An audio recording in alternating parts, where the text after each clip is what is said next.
Welcome to my channel. I'm Ben.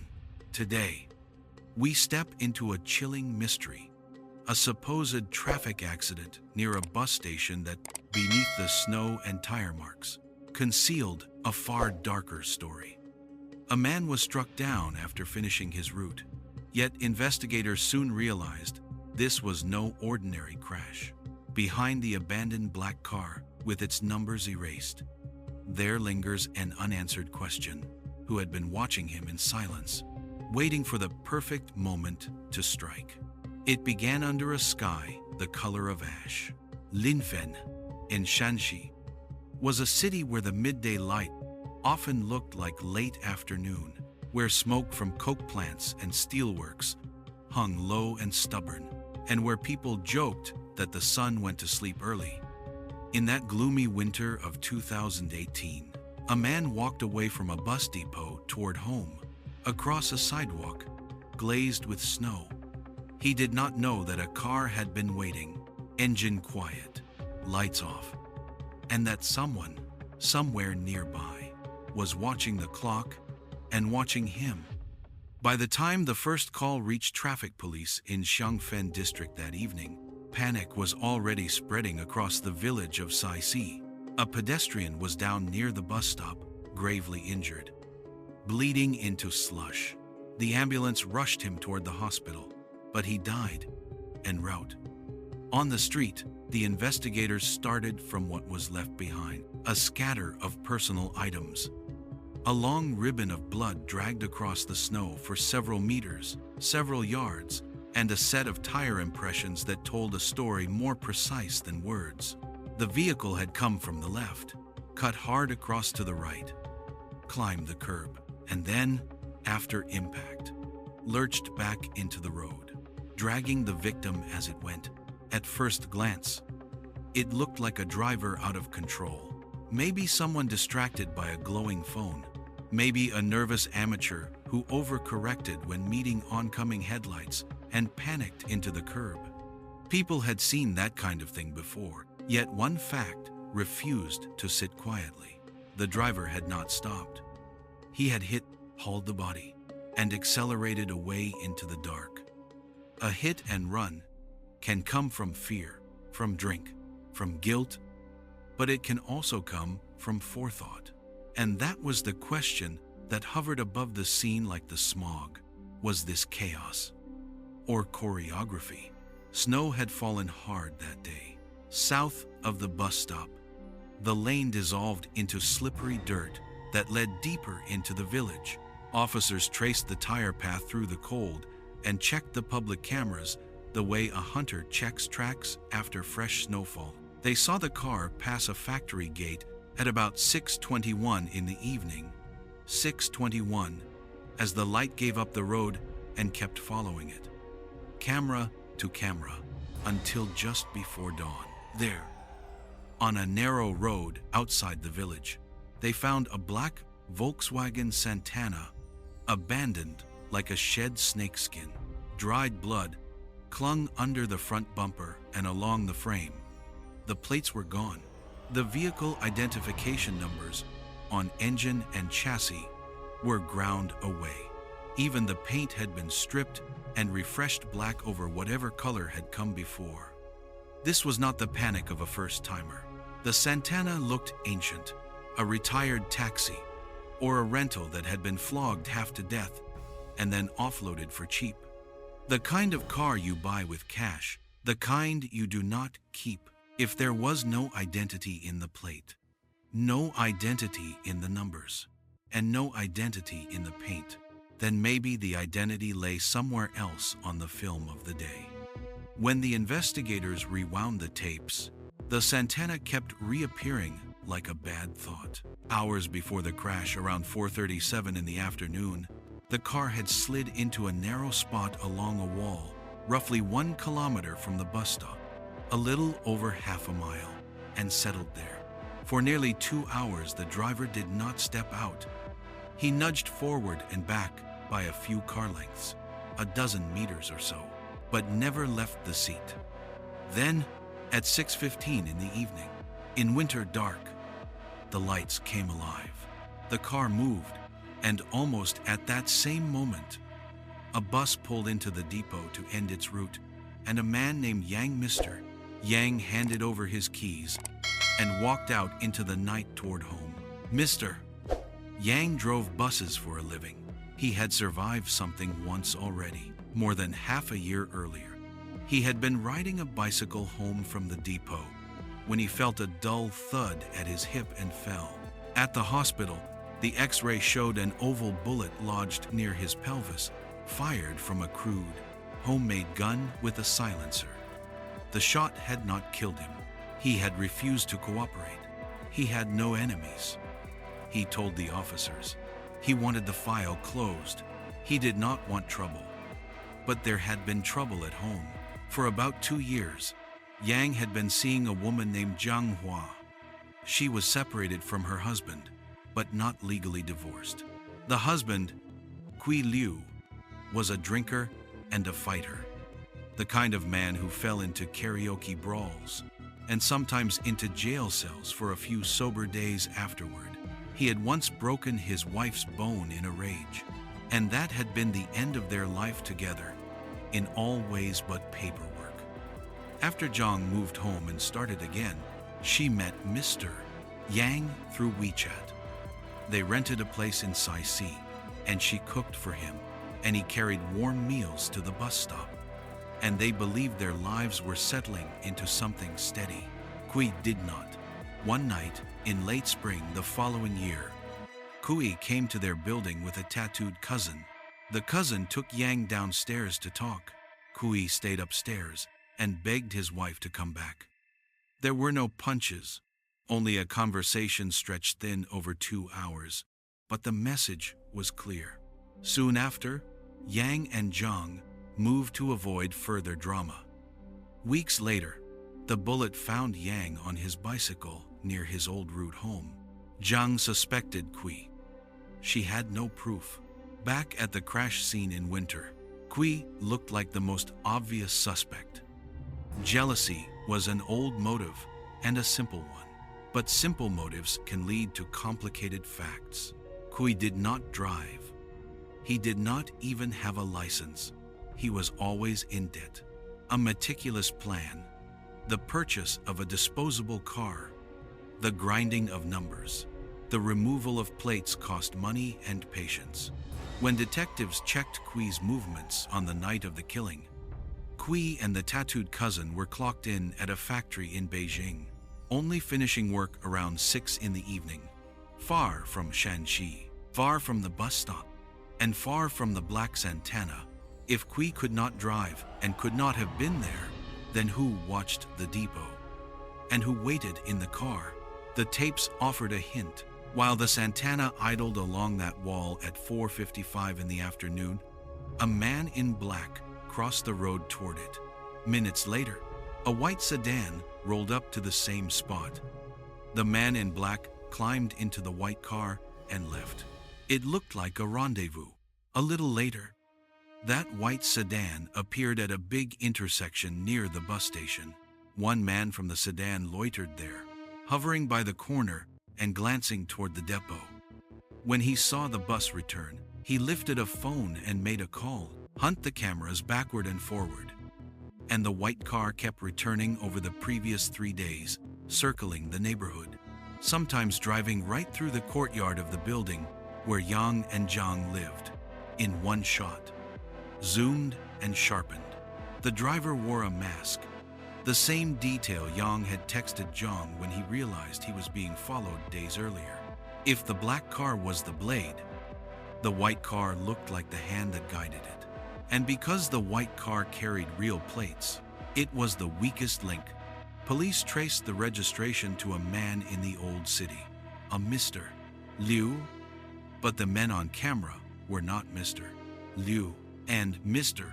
Liu himself had an alibi. That evening, he was returning to his wife's family in the next county. So who drove his car? They kept watching. After the killing, one of the men from the white sedan walked from the intersection to another white car parked farther along the road and climbed in. That second car belonged to a man named Wang Sang. The masked driver matched Wang's file photo. The passenger matched a friend with the surname Tian. Arrests came next, and confessions followed them in. Wang and Tian admitted they had been paid to tail Mr. Yang. They named the man behind the black Santana, Jia Jian. Jia owned a small motorcycle repair shop in the village. Yang was a regular. He stayed late, asked questions he did not need to ask, and, in Jia's words, watched Jia's wife a little too closely. In late July of the previous year, Jia read messages on his wife's phone that turned suspicion into conviction. In December, about 1 month before the killing, Jia bought a battered black Santana for a few thousand yuan, roughly several hundred US dollars. He ground the numbers, pulled the plates, and prepared a car that could do damage and then vanish. 5 days before the crash, he asked his old friend Lu to find 2 toughs who could follow a debtor and map his routine. Lu introduced Wang and Tian. Jia borrowed Mr. Liu's white sedan for the job. On the evening itself, Wang and Tian took positions at the intersection, one near the depot, one closer to the turn, so they could pass the signal from eyes to hands with a phone call. When Mr. Yang finished his shift and stepped out, the call went through. Jia did not attack head-on. If he did, Yang might dodge, might recognize the driver, might live. Instead, Jia let the moment pass.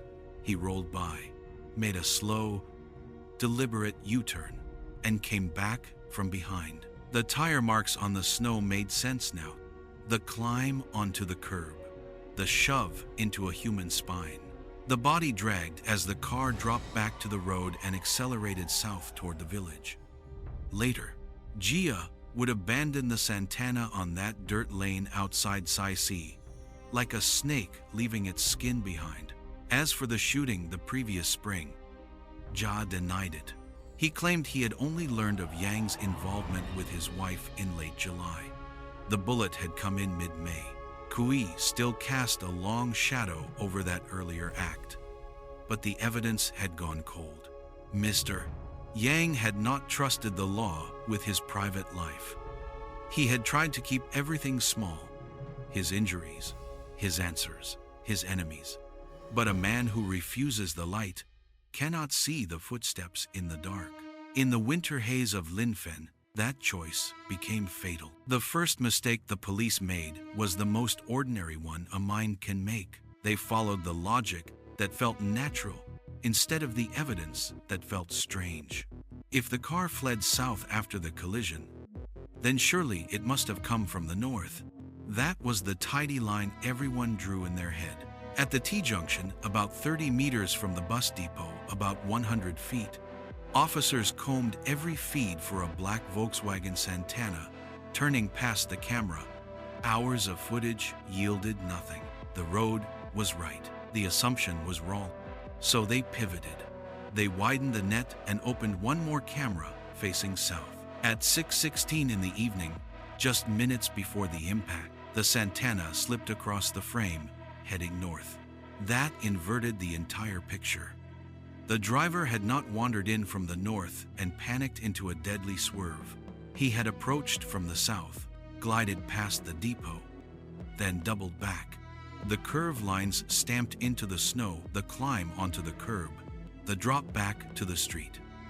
The long scrawl where a body had been dragged, suddenly read like handwriting you finally recognize. This had not been a stumble. This had been a turn, a circle, a plan. The body told the same story. In the morgue light, the bruises and breaks made a map of intent. The skull bore trauma. Blood pooled within the brain. Ribs fractured like a crate smashed under a wheel. Organs torn by the force that had thrown him, then pulled him. Death had come fast. Too fast for a name or a number on a plate. When they confirmed the victim's identity, Mr. Yang, a bus driver who had just finished his shift, Another detail tugged at the past, 6 months earlier. On the same route home from the depot, he had been shot. The bullet had struck his pelvis. An oval on an X-ray, fired from a crude, homemade weapon with a silencer. He had lived. He had asked the officers to close the file. He had said he had no enemies.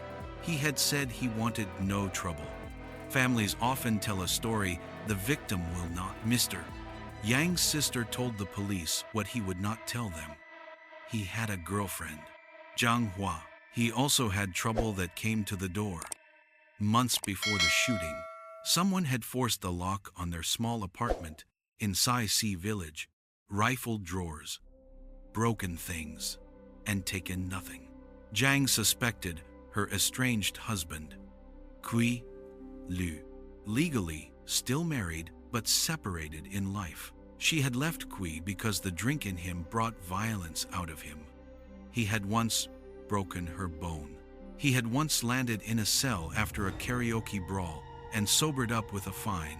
And yet the law still called them husband and wife because paper lags pain. Through WeChat, Zhang met Mr. Yang. They rented a place. They looked like every tired couple in an industrial city that lives on swing shifts and reheated dinners.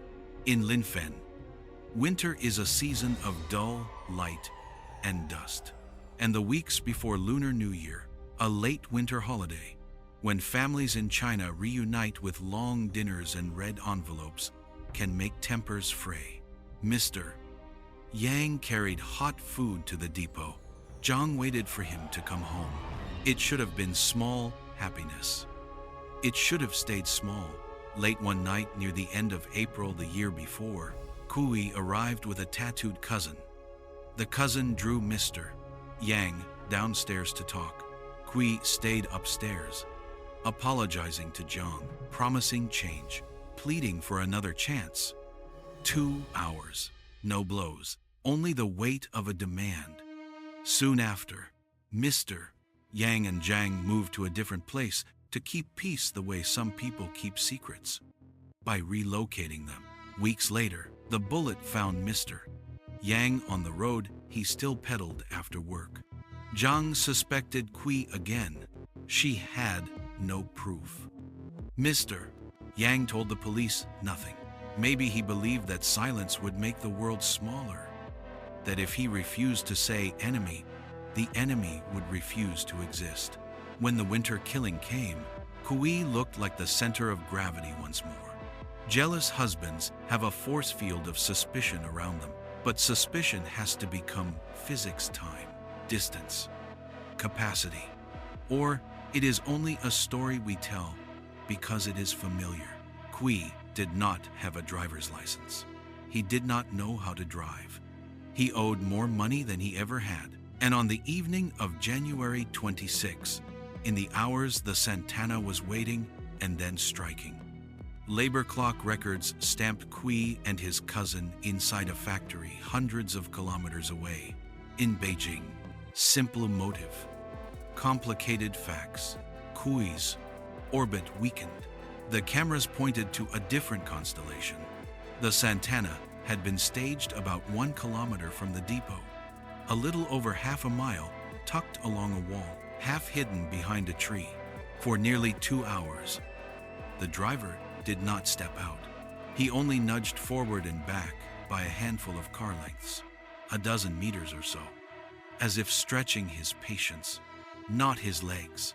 At 4:55 in the afternoon, a man in black crossed the road toward the car. Minutes later, a white sedan nosed up to the same spot. The man in black climbed into the white car and left. It looked like a rendezvous, a handoff of time or nerve. Follow the white sedan and the view widens. It idled near the big intersection by the depot.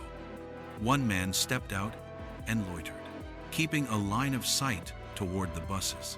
At 6:06 in the evening, when Mr. Yang's route pulled in and he climbed down to hand over his keys, the loiterer glanced, pivoted, and lifted a phone.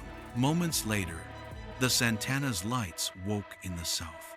If the black car was the blade, the white car was the hand that aimed it. And because the white sedan wore real plates, it offered the easiest thread to pull. In the 3 days before the killing, that same white car circled the neighborhood again and again, even steering straight through the courtyard where Mr. Yang and Zhang lived.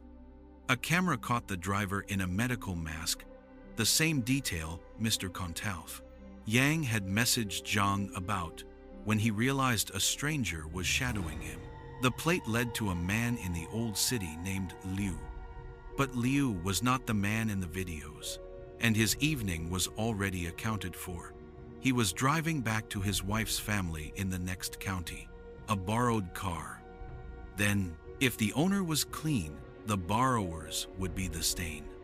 Detectives ran the tape forward from the moment of impact and watched a man climb out of the white sedan near the intersection, walk away along the main road, and then slide into another white car parked farther down. Registration identified the second car's owner, Wang Sang. File photos matched shapes on the screen. The masked driver looked like Wang, and the passenger looked like a friend with the surname Tian. Arrests followed, and so did the truth that money tends to buy. Wang and Tian admitted they were hired to tail Mr. Yang for several days and to call when his routine delivered him into darkness. They gave the name that mattered, Jia Jian. Jia kept a small motorcycle repair stall, the sort of place where oil stains look permanent and gossip sounds like the radio. Mr. Yang was a regular. He hung around, asked about things that were not wrong with his scooter, and, in Jia's account, watched Jia's wife too long to call it innocent. In late July, Jia scrolled through his wife's phone and found chats that turned suspicion into certainty. He began to plan in the way a man plans when he wants something to look like an accident but feel like a verdict. In December, about 1 month before the killing, he bought a battered black Santana for a few thousand yuan, roughly several hundred US dollars. The kind of retired taxi you pick for its disposability, not its value. He ground off the engine and chassis numbers, stripped the plates, and repainted to black so the car would have no past and only one future. 5 days before the crash, he went to an old friend named Lu and asked for 2 toughs who could follow a debtor and map the debtor's life. Lu introduced Wang and Tian. Jia borrowed Liu's white sedan for the stakeouts so he could keep his own face out of the frame. On the evening itself, Wang and Tian split the intersection, one at the corner, one nearer the entrance, so they could watch the bus pull in and pass the signal along like a baton. The choice that made the death certain was not speed, it was geometry. Jia did not attack head-on. He coasted past Mr. Yang first so that the man would never see his eyes, then made a slow, deliberate U-turn and came back from behind. The car climbed the curb exactly where the tire marks later climbed. The bumper hit a spine. The body slid. The wheel rolled. South again toward the village, into the dirt lanes where snow turns to slurry, away from lights, toward abandonment, where the Santana could be left like a snake's discarded skin, with blood dried along the frame, the camera clocks, the drag marks, the autopsy, the white car's orbit. All the pieces now lay in a circle, whose center was a man who believed he had been shamed. As for the spring shooting, Jia denied it. He said he had only learned of Mr. Yang and his wife in late July. The bullet had come in mid-May. Qui's shadow still stretched across that earlier violence. But shadows do not testify, and the evidence had gone cold because Mr. Yang had wanted it cold. He had chosen privacy over protection. He had kept his world small until a car made it smaller. In a city where the sun felt faint and the air felt old, a single, deliberate circle on winter pavement proved brighter than every streetlight. The kind of circle that turns chance into intent, and intent into murder. The case cracked not with a confession, but with a route. When detectives stopped asking where the killer had gone, and instead asked where he had been, the map lit up like a circuit board. A black Volkswagen Santana waited about 1 kilometer, just over half a mile from the bus depot that winter evening, tucked against a wall and half hidden by a tree. For nearly 2 hours, the driver never left the seat, only inched forward and back by a dozen meters, about 40 feet, as if testing his patience instead of the engine. At 6:15 in the evening, the lights came on. At 6:16, a camera farther south recorded the Santana gliding north, past the depot where Mr. Yang was ending his shift. Then came the U-turn, the climb onto the curb, the strike from behind, and the long drag back into the street. Chaos would have gone straight. Choreography came back around. The morgue fixed the timeline to a heartbeat. Skull trauma, blood pooling in the brain, ribs fractured, organs torn. Death had been fast and deliberate, and yet a second story older, unfinished, hummed beneath it. More than half a year earlier, on the same road home from the bus depot, Mr. Yang had been shot with a homemade silenced gun. He survived and asked the police to close the file. He said he had no enemies. He said he wanted no trouble. He refused to name jealousy, even when it came knocking. Family filled the silence he left. Mr. Yang's sister told investigators what he would not. About Zhang Hua, the partner who cooked him hot dinners, and about an intruder who had once broken into their small rental in Sai-Si village, ransacking drawers, but taking nothing, a message without a signature. Zhang suspected her estranged husband, Kui Liu, a man who drank, fought, and had once broken her bone. They were separated in life, but not in law. Paper moves slowly when pain moves fast. When winter came with its early darkness, Kui looked like gravity itself. Jealousy explains 1,000 small violences, and sometimes one great one. But suspicion has to become physics. Time, distance, capacity. Kui had no license, could not drive, owed more money than he ever had. And the factory clock in Beijing stamped his presence there the very evening Mr. Yang was struck in Shanxi, hours apart, cities apart. The simple motive remained. The simple suspect did not. The camera network found another orbit, a white sedan. Minutes after the Santana adjusted its position in the late afternoon, a man in black crossed the road toward it. Shortly after, a white car nosed into the same spot. The man in black climbed in and left. At the big intersection by the depot, the white sedan idled. One man stepped out and loitered, keeping the depot in view. When Mr. Yang's bus pulled in around 6:06, he lifted a phone and placed a call.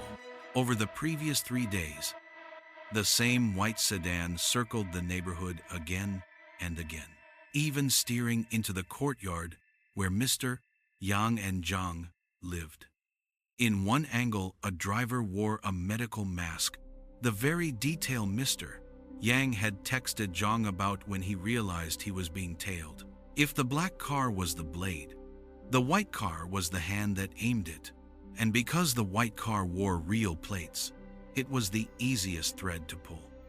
The plate read to a man in the old city named Lu, who turned out to be exactly what his paperwork said, somewhere else. A borrowed car. Then, a borrowed identity.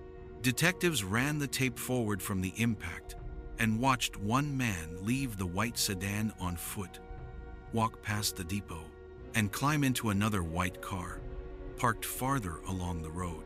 Registration gave that car a name, Wang Sang. The masked driver matched Wang's file photo, The passenger matched a friend with the surname Tian. Arrests came next, and with them the gravity of money. For a few thousand yuan, roughly a few hundred US dollars, Wang and Tian had tailed Mr.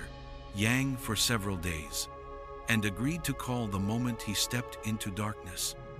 They gave the name that mattered most, Jia Jian. Jia owned a small motorcycle repair shop, the kind of place where oil stains never leave and customers linger to talk longer than their scooters need. Mr. Yang was one of those lingerers. In late July, Jia scrolled through his wife's phone and found messages that turned suspicion into certainty. In December, about 1 month before the killing, he bought a battered black Santana for a few thousand yuan again. Only several hundred US dollars ground off the engine and chassis numbers, removed the plates, and repainted to black so the car would have no past to trace. A tool, not a possession. 5 days before the death, Jia asked an old friend named Lu to find him 2 toughs to shadow a debtor. Lu connected him to Wang and Tian. Jia borrowed Liu's white sedan for the stakeouts so his own face would stay out of the frame. On the evening itself, Wang and Tian split the intersection, one near the depot, the other a little down the road. 2 sets of eyes, 1 phone call, 1 circle. Geometry finished what jealousy began. Jia did not strike head-on. A frontal hit risks recognition, evasion, even survival. He coasted past Mr. Yang first, made a slow, deliberate U-turn, then returned from behind. The tire marks later read like a confession up onto the curb. A spine struck, a body dragged as the car dropped back to the street and accelerated south toward the village. Later, on a dirt lane outside Sai, where snow turns to slurry, the Santana sat abandoned. Blood dried along the frame, plates gone, numbers erased, paint made new, only to hide its history. A snake's shed skin cannot say which way the snake went, but every camera already had. Interrogation pulled the last veil away. Wang and Tian admitted the tale and the phone call. They described the division of labor at the intersection and the borrowed car. They identified Jia as the man in the black Santana. Lu confirmed the introduction and the price. When Jia was taken in, he told a story the way men do when they want a crime to sound like a verdict. He had been wronged, so he corrected the world. He insisted, however, that the earlier shooting was not his doing. He said he only learned of Mr. Yang and his wife in late July, whereas the bullet had come in mid-May. Gui's shadow still stretched across that spring violence. But shadows do not testify, and Mr. Yang's own refusal to cooperate months earlier had turned tomorrow's evidence into yesterday's rumor. There is a detail many miss. The law of accomplices does not care whether you touch the weapon if you help pull the trigger.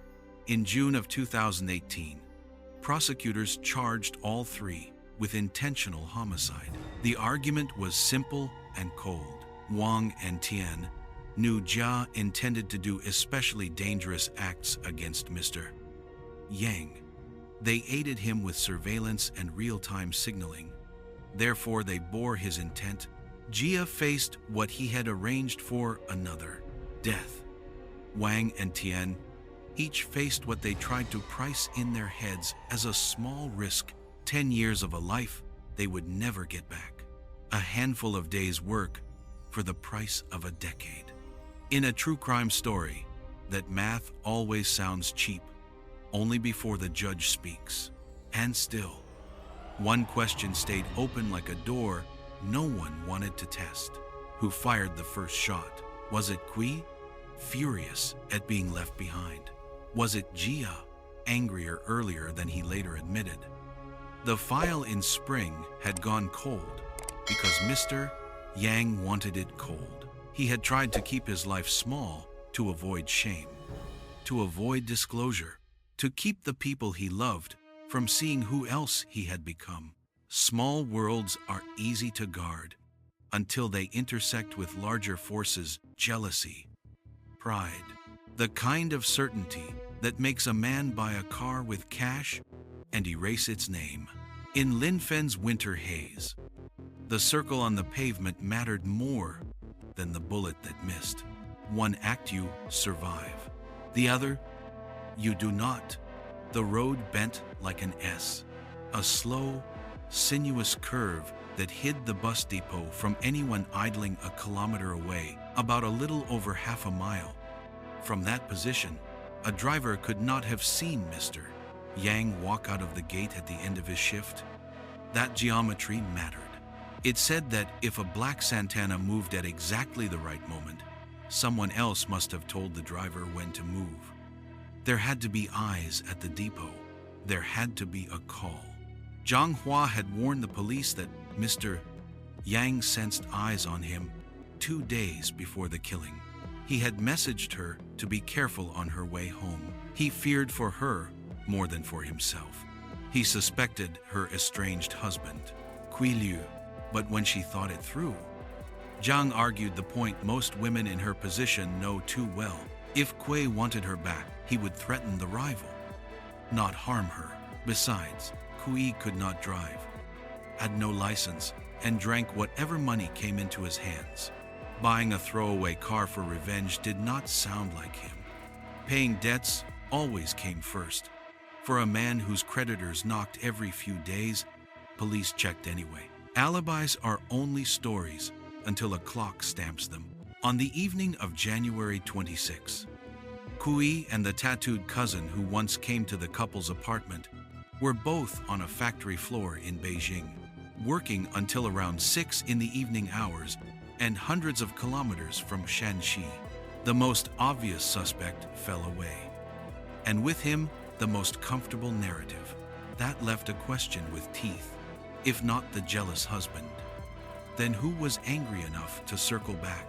Answers grew out of frames. At 4:55 that afternoon, the black Santana eased forward by a dozen meters, about 40 feet, then slid back to its hiding spot along the wall. In that same sliver of time, a man in black crossed the road toward the car. Minutes later, a white sedan nosed up to the same spot. The man in black got in and left. After a brief pause, the Santana returned to its original position, as if resetting the board after a quiet exchange. The street had no other exits there, only a wall. This was not a random pedestrian. This was a meeting. Follow the white sedan, and the pattern sharpened. It parked near the big intersection by the depot. One man loitered there, keeping the bus gates in view. Another stayed with the car. When Mr. Yang's bus pulled in around 6:06 in the evening, the loiterer looked, turned, and lifted a phone. Moments later, the black Santana's headlights kindled in the south. Over the previous 3 days, the same white sedan had looped the neighborhood again and again, even steering into the courtyard where Mr. Yang and Zhang lived. In one angle, the driver wore a medical mask, the detail Mr. Yang had texted when he realized someone was tailing him. If the black car was the blade, this white car was the hand that aimed it. And because the white car wore real plates, it left the thread the police needed. The plate traced to a Mr. Liu in the old city. He was where he said he would be that evening, driving to his in-laws in the next county, so the white car was borrowed, not stolen. A clean owner meant dirty borrowers. Detectives rolled the footage forward from the impact and watched one man leave the white sedan, walk past the intersection, and climb into another white car parked a few hundred meters away. Registration named the second car's owner, Wang Sang. The masked driver matched Wang's file photo. The passenger matched a friend with the surname Tian. Arrests followed. Confessions followed the arrests. For a few thousand yuan, only several hundred US dollars, Wang and Tian had tailed Mr. Yang and phoned the moment he stepped into the open. They also gave the name that mattered. Jia Jian. Jia ran a small motorcycle repair stall, the sort of place where oil stains look permanent and the conversations last longer than the service. Mr. Yang was a regular, a lingerer, a man who asked about problems his scooter did not have. In late July, Jia scrolled through his wife's messages and saw enough to turn suspicion into certainty. In December, about 1 month before the killing, he bought a battered black Santana for cash. A retired taxi of little value except as a tool. He ground the engine and chassis numbers to dust, pulled the plates, and repainted to black so the car would have no past to trace. 5 days before the death, he asked an old friend named Lu to find 2 toughs who could watch a debtor and map his habits. Lu introduced Wang and Tian. Jia borrowed Mr. Liu's white sedan for the stakeouts to keep his own face out of the cameras. On the night itself, Wang and Tian split the corner, one at the bus gate, one at the T-junction, so that a single phone call could pass the signal cleanly from eyes to hands. The killing was a lesson in angles, not speed. Jia did not go in head-on. He coasted past Mr. Yang first, so there would be no eye contact, made a slow U-turn, climbed the curb, and struck from behind. The tire marks later read like handwriting.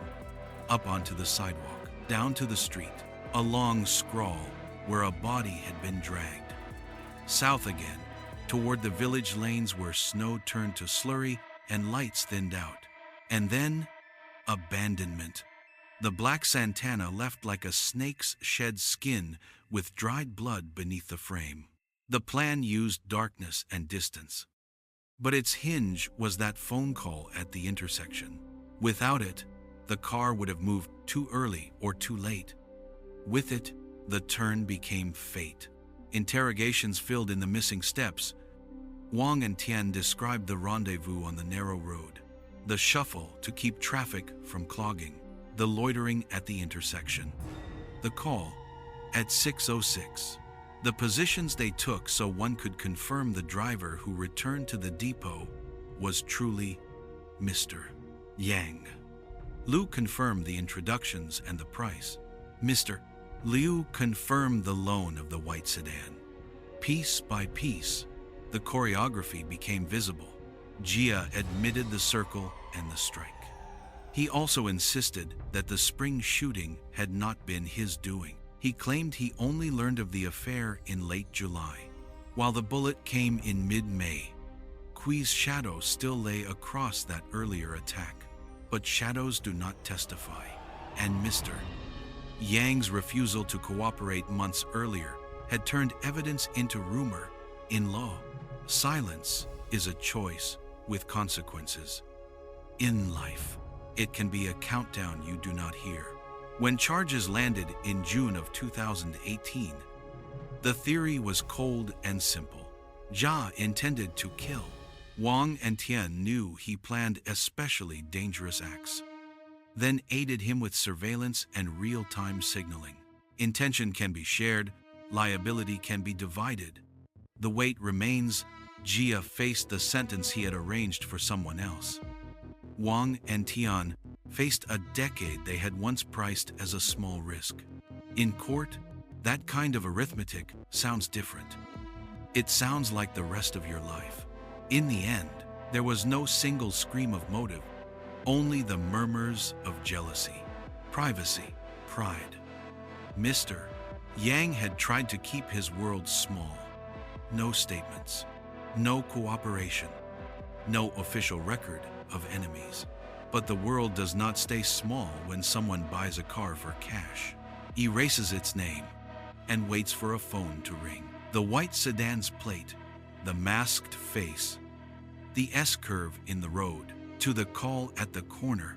Those were the things that spoke, and what they said was simple.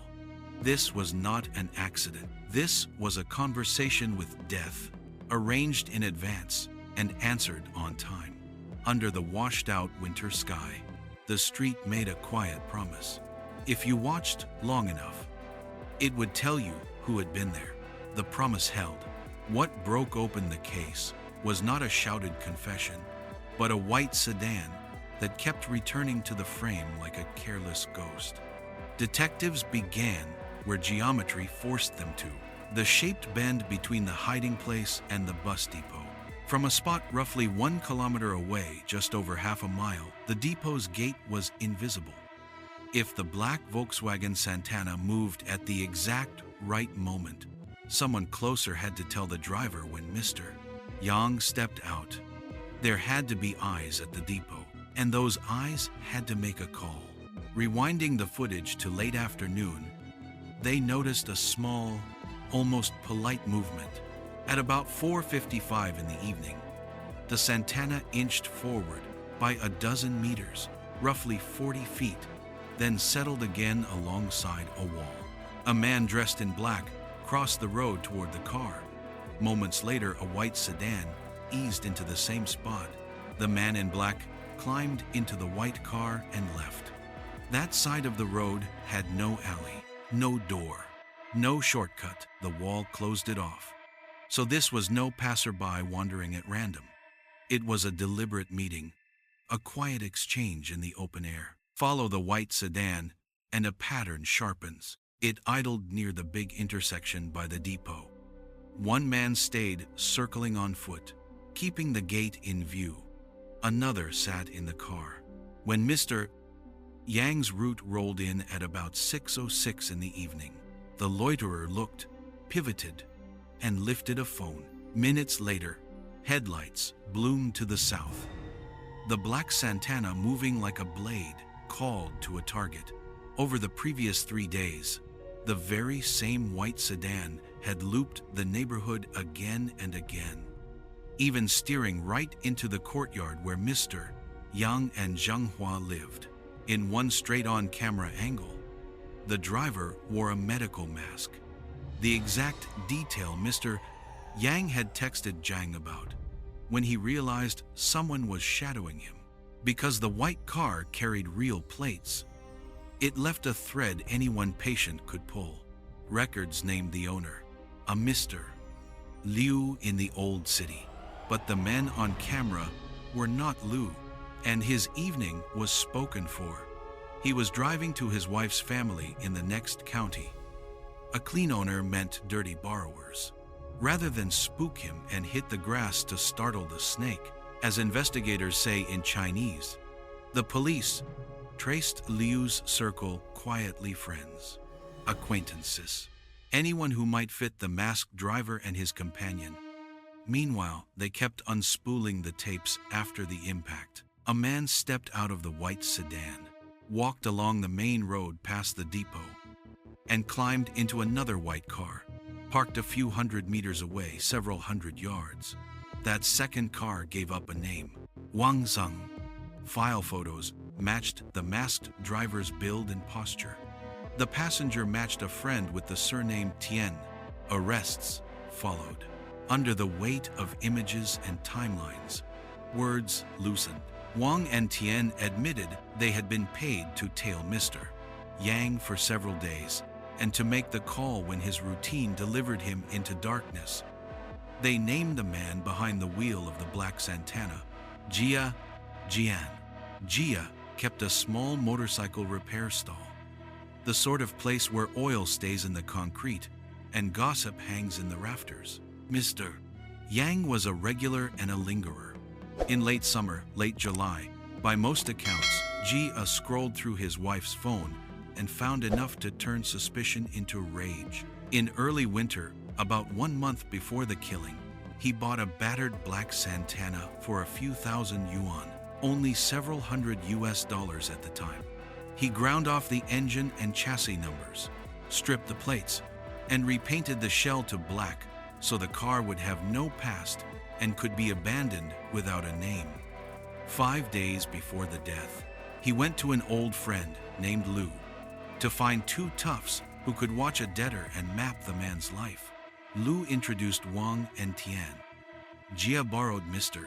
Liu's white sedan for the stakeouts, so his own face would stay out of the cameras. The choreography on the night itself was simple and cruel. The white sedan took two positions at the intersection, one man on foot with a view of the gate, one man in the car. When Mr.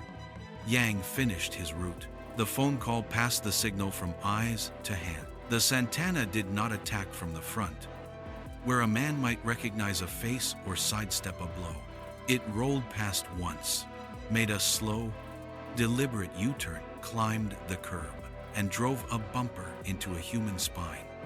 The body slid, the wheel rolled, the car dropped back to the road and accelerated south, away from lights, into the lanes where snow turns to slurry, to a place where a snake might shed a skin.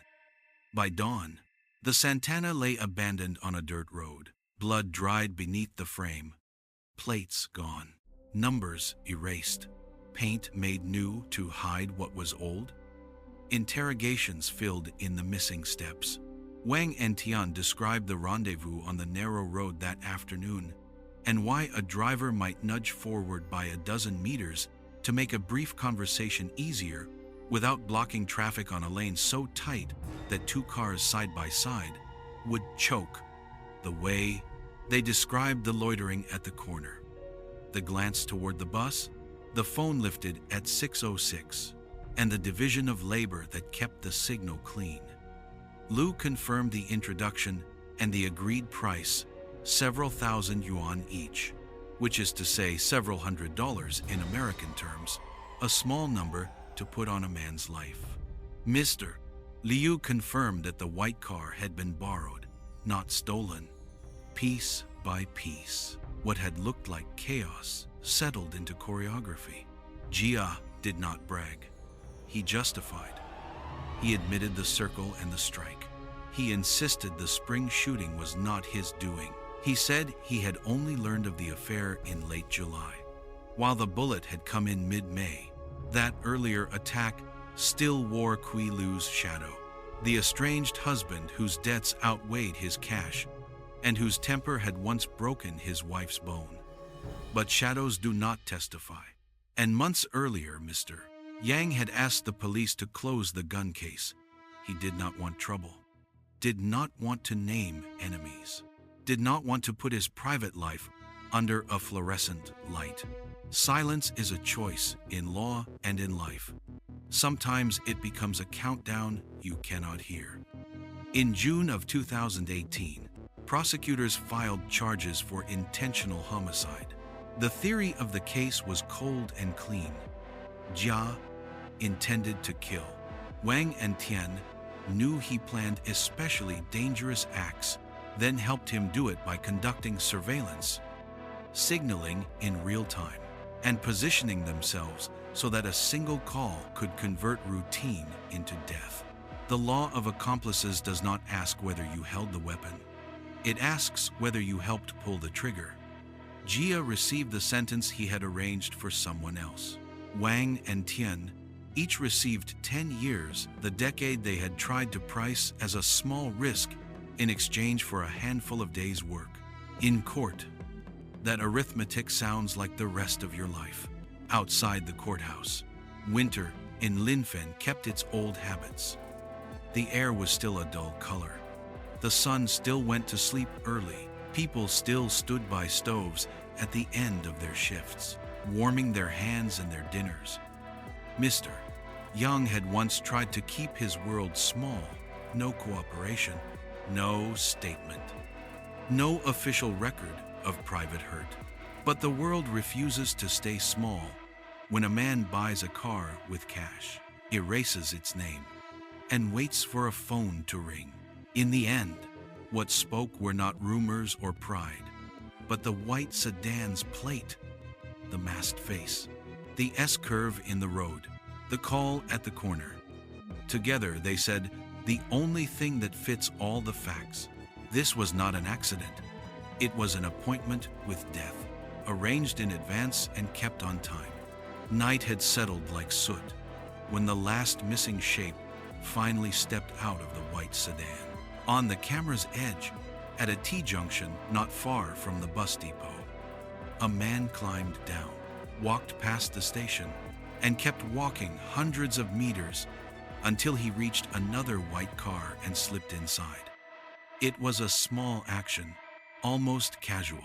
It was also the thread that, once pulled, loosened the whole knot. The registration on that second white car returned a name.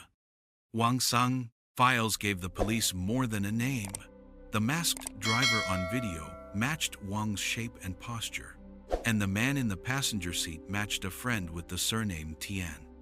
When both men were picked up, the weight of pictures made words come easy. They admitted they had tailed Mr.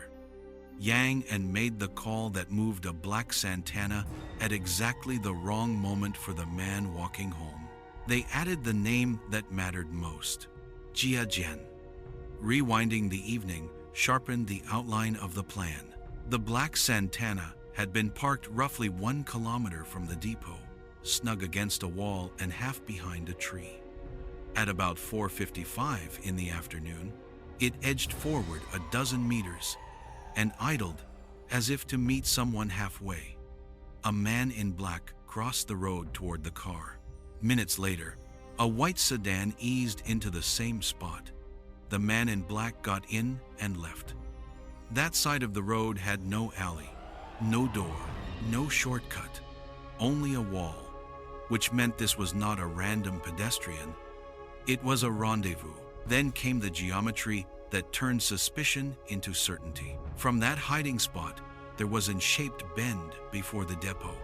You could not see the gate from a kilometer away. If the Santana moved at the exact right second, someone else closer had to say when, at 6:16 in the evening. A south-facing camera caught the Santana heading north. Moments later, the car made a slow U-turn, climbed the curb, and struck from behind. Chaos would have kept going. Choreography comes back around. The white sedan supplied the eyes. In the 3 days before the killing, it circled the neighborhood again and again, even steering into the courtyard where Mr. Yang and Zhang Hua lived. In one clear angle, the driver wore a medical mask, the very detail Mr. Yang had messaged days earlier when he realized he was being followed. On the night itself, the sedan took 2 positions at the intersection. One man loitered with a view of the gate, the other waited in the car. When Mr. Yang's bus rolled in around 6:06, the loiterer turned, lifted a phone, and placed the call. The Santana's lights woke in the south. The blade moved when the hand told it to. Wang and Tian explained the missing pieces with the sort of plain logic you can only hear after handcuffs click. They had been hired for a few thousand yuan, several hundred US dollars, to watch a debtor map his life for a handful of days and signal the exact moment his routine delivered him into the open. They did not know Mr. Yang personally. They said they knew money and instructions. They also knew a fixer. An old acquaintance named Lu had introduced them to the client behind the black car. The client was Jia. Jia ran a small motorcycle repair stall, the kind of place where oil stains look permanent and gossip sounds like the radio. Mr. Yang was a regular. In late July of 2017, Jia scrolled through his wife's messages and found chats that turned suspicion into something harder. In December of that year, about 1 month before the killing, he bought a battered black Santana for cash, about 3,000 yuan by his account. A retired taxi, good for nothing, except being disposable. He ground off engine and chassis numbers, pulled the plates, and repainted to black so that the car would have no past and could be abandoned without a name. 5 days before the killing, on or about January 21, 2018, Jia set the rest of the plan in motion. He asked Lu to find 2 toughs. Lu introduced Wang and Tian. Jia borrowed a friend's white sedan so his own face would stay off camera. The roles were simple. The white car would watch the gate. The black car would wait by the wall. One phone call would turn routine into violence. By late afternoon on January 26, the choreography was in place. The white sedan eased near the intersection. A man got out and loitered where he could see buses pull in and drivers trade keys farther south. The Santana idled in the dark. When Mr. Yang finished his route, the loiterer glanced toward the depot and lifted his phone. The Santana rolled past once so there would be no eye contact, made a slow, deliberate U-turn, climbed the curb, and drove a bumper into a human spine. The body slid. The wheel rolled. The car dropped back to the road and accelerated south toward village lanes where snow turns to slurry before it was left on a dirt road like a snake's shed skin. Blood dried along the frame. Some facts were never in doubt. The morgue findings: head trauma, pooled blood in the brain, fractured ribs, torn organs said death came fast. The tire marks on the sidewalk said the car had left the street and returned with purpose. The cameras said the Santana approached from the south, not the north, and that the key to timing sat at the intersection with a phone. Together they said the thing pride and rumor tried to complicate. This was not a driver in panic. This was intent. When Jia was brought in, he did not brag. He justified. Mr. Yang, he said, had lingered too long at the shop, asked about problems his scooter did not have, and watched Jia's wife in a way a husband cannot forget. He admitted the circle and the strike. He denied, however, the earlier shooting and attack on May 15 of 2017, when a homemade silenced gun put a bullet in Mr. Yang's pelvis and left him on the road. Jia insisted he did not even know about the affair until late July. Kui Lu, the estranged husband with a temper, debts, and no driver's license, still cast a long shadow over that spring violence.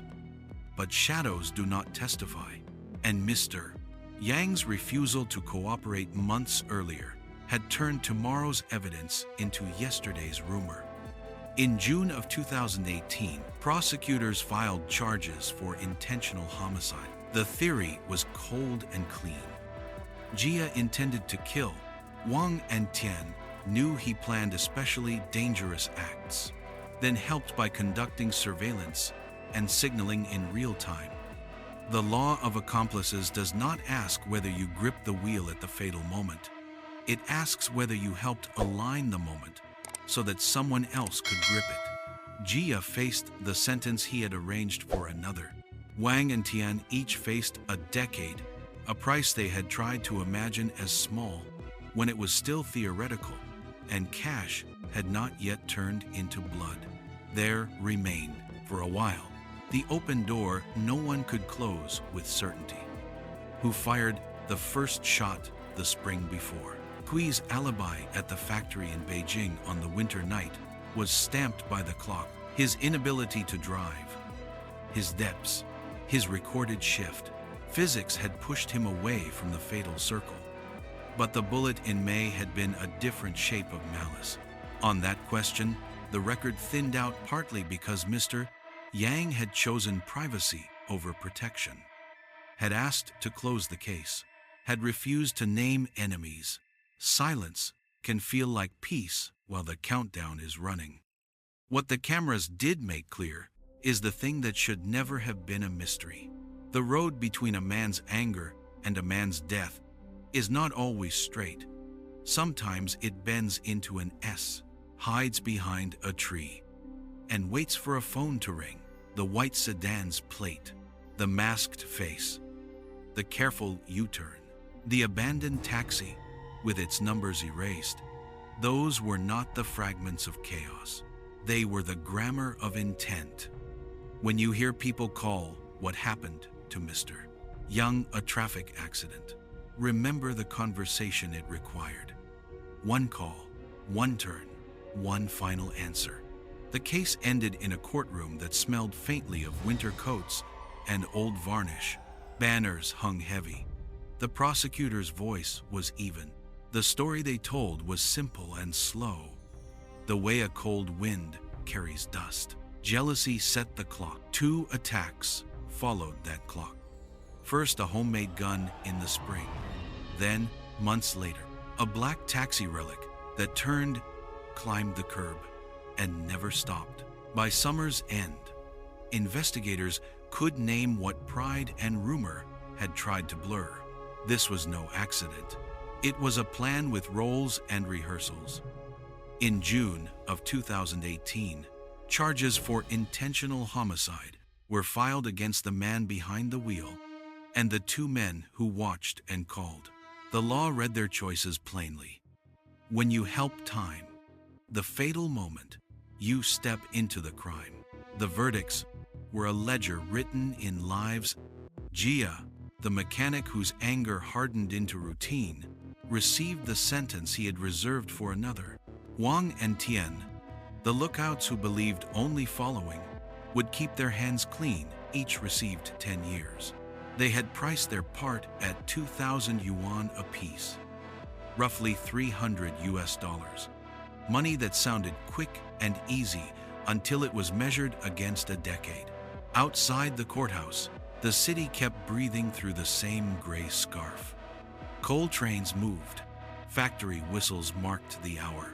On narrow streets, red paper lanterns still waited in stacks, string ready for the new year that had not yet arrived. Neighbors spoke in the low register people use when they have known one another too long to be surprised by anything except how far a person will go.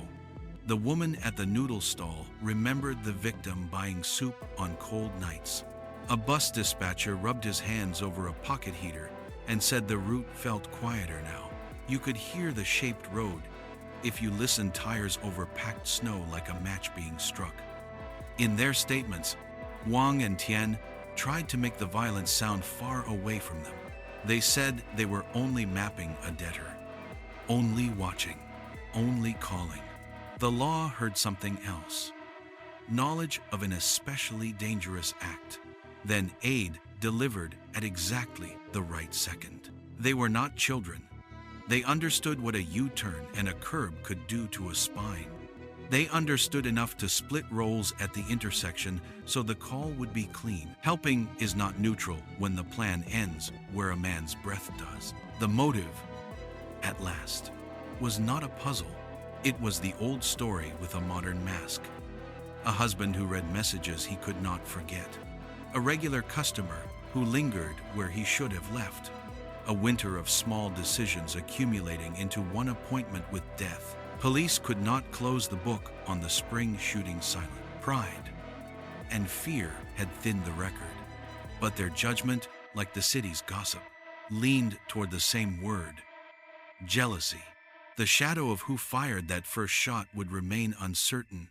The intent behind the second attack did not. When people ask why the victim did not cooperate after surviving the bullet, the answer lives in the narrow space between shame and hope.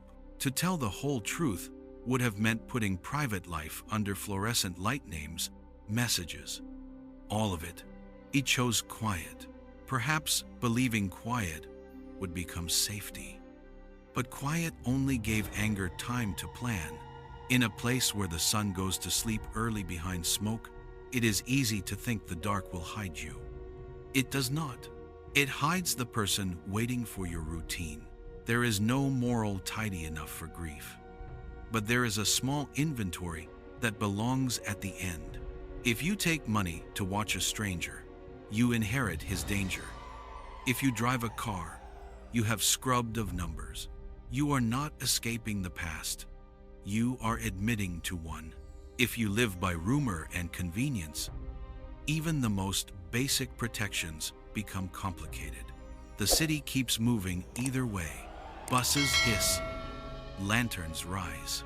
Somewhere a phone rings and a man answers, and the only question left is whether he will tell what he knows before a curb turns into a weapon.